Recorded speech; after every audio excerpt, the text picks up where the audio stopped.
World war 2 इतिहास की सबसे बड़ी लड़ाइयों में से एक, और ये है इसकी कहानी, और ये है पार्ट 1। सो ये है 4 सबसे बड़े लीडर्स जिनका नाम आगे आएगा: Franklin D Roosevelt, Winston Churchill, Adolf Hitler और जोसेफ स्टालिन। सो हमारी कहानी की शुरुआत होती है 1919 में, और इसी साल वर्ल्ड वॉर 1 ख़त्म भी हुआ था, और इसके बाद लिखा गया था एक ट्रीटी जिसका नाम था ट्रीटी ऑफ वर्साई। और इस ट्रीटी के आर्टिकल नंबर 231 में लिखा था कि जर्मनी जो है कि जर्मनी सारा का सारा रिस्पॉन्सिबल है डैमेज के लिए जो वर्ल्ड वॉर 1 में हुआ, और जर्मनी को एक फ़ाइन भरना होगा $33 बिलियन में, और इस ज़माने में हुआ अराउंड $270 बिलियन, और जर्मनी अपना लास्ट पेमेंट किया था 2010 में। सो ये 100 साल लगा दिया इतना ज़्यादा पैसा को भरने में, जो कि बेसिकली कह रहा था कि जो भी ये वॉर जो भी कंट्रीज़ के बीच में हो, लेकिन रिस्पॉन्सिबिलिटी डैमेज का ओनली जर्मनी के ऊपर है। और ये एक्चुअली में फ्रांस और ब्रिटेन की चाल थी कि उनका जो भी वॉर में डैमेज हुआ उसका सबका भरपाई जर्मनी करे।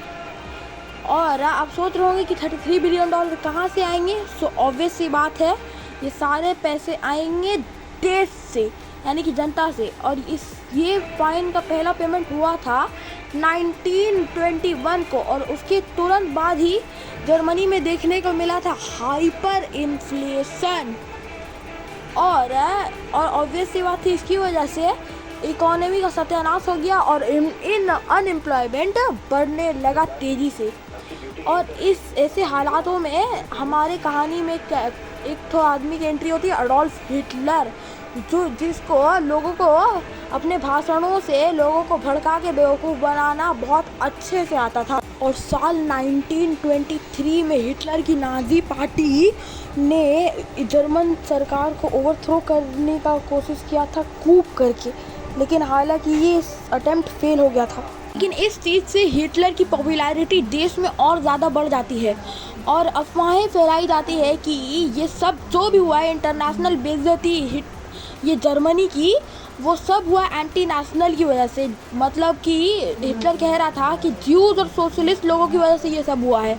और अगले 10 सालों में भरपूर प्रोपागेंडा का यूज़ होता है, यानी कि मीडिया को ख़रीदा जाता है, भड़काऊ भाषण देखने को मिलते हैं।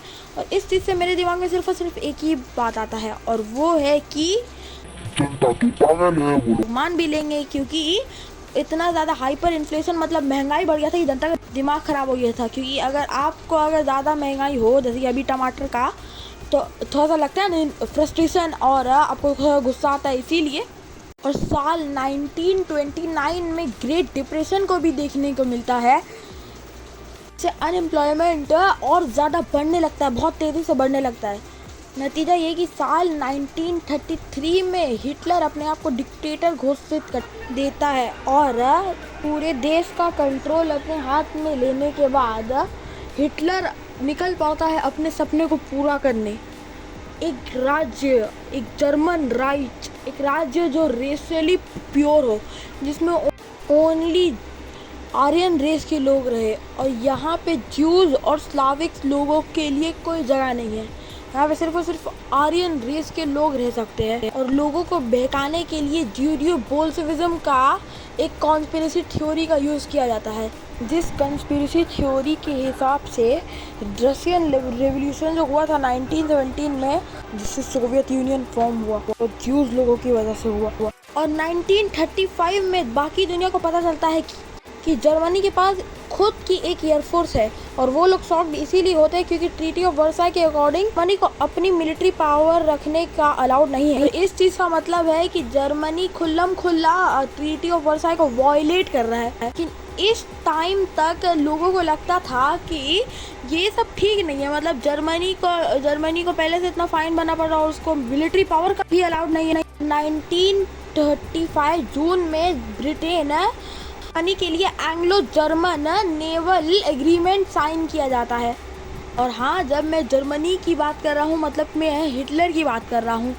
और ये आगे होता है कि इसके तहत जर्मनी को अपनी मिलिट्री पावर रखने का अलाउड। इसी के चलते जर्मनी अपनी मिलिट्री को और ज़्यादा ताकतवर करने लगता है, लेकिन इसकी वजह से फ्रांस जर्मनी की बढ़ती मिलिट्री को देख के चौकन्ना हो जाता है। इसी वजह से फ्रांस अपने ईस्टर्न बॉर्डर पर 450 किलोमीटर लंबी फोर्टिफिकेशन करता है, जिसका नाम था मैगिनॉट लाइन।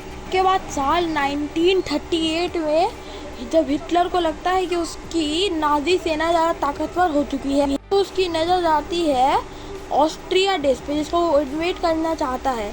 लेकिन जब इन्वेट किया तब वो ब्लडीनेस के साथ नहीं हुआ, खून खराबा नहीं हुआ। ऑस्ट्रिया देश हिटलर के लिए मस्ट हैव देश था, क्योंकि वो चाहता था कि सारे जर्मन स्पीकिंग कंट्रीज एक यूनाइटेड उसके रिसोर्सेज ये यूज़ करे।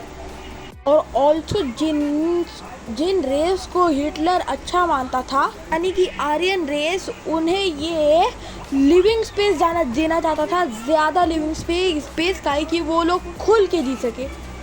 और 1938 में फरवरी में हिटलर ऑस्ट्रियन चांसलर कर्ट सूजनिक से मिलता है और एक अग्रीमेंट साइन की जाती है, जिस अग्रीमेंट के तहत हिटलर प्रो नाजी को ऑस्ट्रियन सरकार में जगह देता है और ऑस्ट्रियन सरकार को इनफिल्ट्रेट किया जाता है अपने बंदे बुला के, जैसे कि डॉक्टर हांस फिशबर्ग, और इन्हें ऑस्ट्रिया का फाइनेंशियल मिनिस्टर बनाया जाना था और ये एक नाजी थे।